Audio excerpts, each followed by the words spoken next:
Hello student, আজকের ক্লাসে রয়েছে ক্লাস 11 এর হিস্ট্রি সেকেন্ড পার্ট। মানে একটা আগে অলরেডি ভিডিও আমরা আপলোড করে দিয়েছি, তোমরা দেখে নেবে।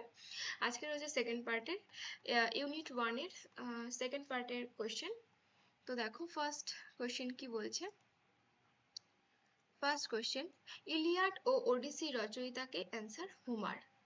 নেক্সট 2 নম্বর প্রশ্ন, রাজতরঙ্গিনী থেকে কোন স্থানের ইতিহাস জানা যায়? কাশ্মীরের ইতিহাস জানা যায় রাজতরঙ্গিনী থেকে।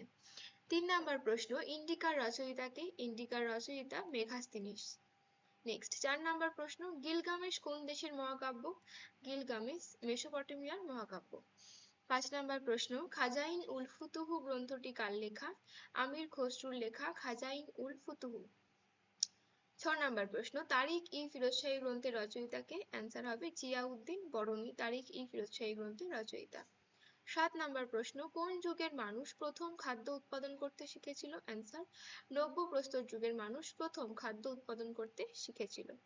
নেক্সট, জেন্দাবেস্তা কাদের? তাদের লেখা হয়েছে একটু ভুল করে। জেন্দাবেস্তা কাদের ধর্মগ্রন্থ? অ্যান্সার হবে জরাথ্রুষ্ট্রীয়দের ধর্মগ্রন্থ জেন্দাবেস্তা। 9 নাম্বার, ফুতুহু উস সালাদিন গ্রন্থের রচয়িতাকে? ইসামি মোহাম্মদ ইসামি রচিত ফুতুহু ই উস সালাদিন গ্রন্থটি। 10 নম্বর প্রশ্ন, রেডিও কার্বন পদ্ধতির আবিষ্কারক কে? Willard Frank Libby. 11 নম্বর প্রশ্ন, ইউরোপে মধ্যযুগের সূচনা হয় কত খ্রিস্টাব্দে? অ্যান্সার 476 খ্রিস্টাব্দে ইউরোপে মধ্যযুগের সূচনা হয়। 12 নম্বর প্রশ্ন, হরপ্পা সভ্যতা কোন যুগের সভ্যতা? হরপ্পা সভ্যতা তাম্রপ্রস্তর যুগের সভ্যতা।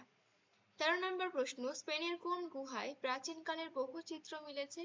স্পেনের আলতামিরা গুহায় প্রাচীনকালের বহু চিত্র মিলেছে। 14 নম্বর প্রশ্ন, বদাউনি লেখা একটি গ্রন্থের নাম লেখো। মুনতাখাফ উল তওয়ারিক। কি অ্যান্সার কি হবে? মুনতাখাফ উল তওয়ারিক। 15 নম্বর প্রশ্ন, পৃথিবীর প্রাচীনতম মহাকাব্য কোনটি? Answer Gilgamesh. 16 নম্বর প্রশ্ন, কিউনিফর্ম কোন দেশের লিপি? কিউনিফর্ম সুমেরের লিপি। 17 নম্বর প্রশ্ন, সোহগড় তাম্রলিপি কোথায় আবিষ্কৃত হয়েছে? ভারতে আবিষ্কৃত হয়েছে সোহগড় তাম্রলিপি। 18 নম্বর প্রশ্ন, মধ্যপ্রস্তর যুগের হাতিয়ারগুলির অন্যতম বৈশিষ্ট্য কি ছিল? অ্যান্সার হবে ক্ষুদ্রতা। অন্যতম বৈশিষ্ট্য ছিল ক্ষুদ্রতা। 19 নম্বর প্রশ্ন, হুমায়ুন নামা গ্রন্থটি কার লেখা? উত্তর গুলবদন বেগমের লেখা হুমায়ুন নামা গ্রন্থটি। আকবর নামা গ্রন্থটি কার লেখা? আবুল ফজলের লেখা আকবর নামা গ্রন্থটি। ভারতের লৌহ যুগের সূচনা কবে হয়? প্রায় ঐতিহাসিক যুগে ভারতের লৌহ যুগের সূচনা হয়। 22 নম্বর প্রশ্ন, কুমোরের চাকার ব্যবহার শুরু হয় কোন যুগে? নব্য প্রস্তর যুগে কুমোরের চাকার ব্যবহার শুরু হয়। 23 নম্বর প্রশ্ন, মুনতাখাব উল লুবাব গ্রন্থটির রচয়িতাকে? মোহাম্মদ হাসিম কাফি খান। 24 নম্বর প্রশ্ন, ইংরেজিতে প্রি হিস্ট্রি কথাটি প্রথম কে ব্যবহার করেন? উইলসন ইংরেজিতে প্রথম প্রি হিস্ট্রি কথাটি ব্যবহার করেন। 25 নম্বর প্রশ্ন, জাতি ও ধর্মের ভিত্তিতে ইতিহাসের প্রথম ইতিহাসের যুগকে বিভাজন করেছিলেন? কি হবে এটা? এটা হবে জেমস মিল। চলো 26 নাম্বার প্রশ্ন, ফকির ই মুদাবির নামে কে পরিচিত ছিলেন? মোহাম্মদ বিন মনসুর। 27 নম্বর প্রশ্ন, তৈমুরলকের আত্মজীবনীমূলক গ্রন্থের নাম কি? মালফুজাত ই তৈমুরি। 28 নম্বর প্রশ্ন, বাবর নামা গ্রন্থটির রচয়িতাকে? জহিরুদ্দিন মোহাম্মদ বাবর। 29 নম্বর প্রশ্ন, বাবরের আত্মজীবনীমূলক গ্রন্থের নাম কি? অ্যান্সার বাবর নামা। 30 নম্বর প্রশ্ন, তাজ উল মাসির এর রচয়িতাকে? হাসান নিজামি তাজ উল মাসির গ্রন্থের রচয়িতা।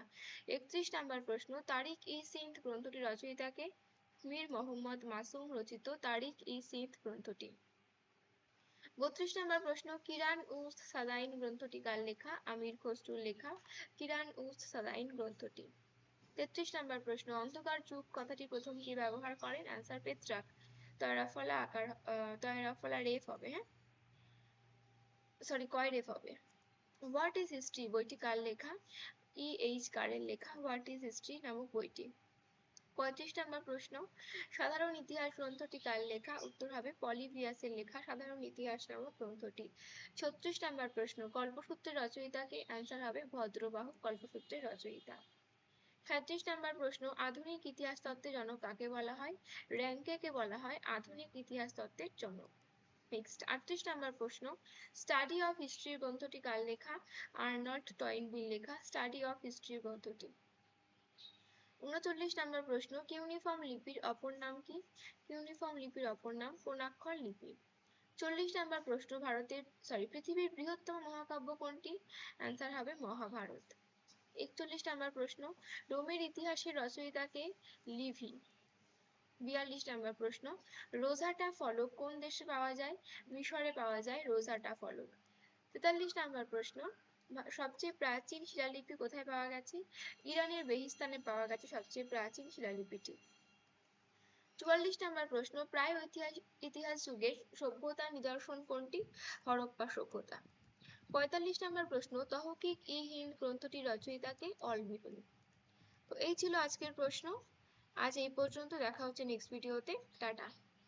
ভালো লাগলে অবশ্যই লাইক, শেয়ার এবং সাবস্ক্রাইব করো।